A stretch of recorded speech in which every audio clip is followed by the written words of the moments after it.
بسم الله الرحمن الرحیم. زه په څلورم ځل باندې الکټ نشوم او زما مخالف امیدوار محمد انور خان چې دی نو هغه ما نه الکشن وګاټو.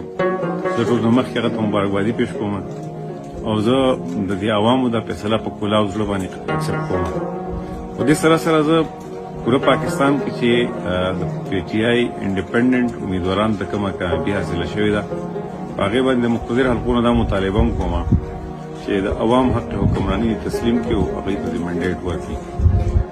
دویمه خبره دا کوم چې ما په دې خپله حلقه کې 15 کاله ما مسلسل الکټډ حیثیت کې پاتې شوی یم او ما بھرپور طریقه باندې خپل ذاتي ژوند د خپل خاندان ژوند قربان کړی. په صوبایي اسمبلۍ کې مې په بھرپور طریقه باندې د قوم او د ملت دپاره د اسلام دپاره اواز اوچت کړی دی او د علاقې د ترقۍ جنګ مې کړی دی او زه خپل ووټرانو ته دا تسلي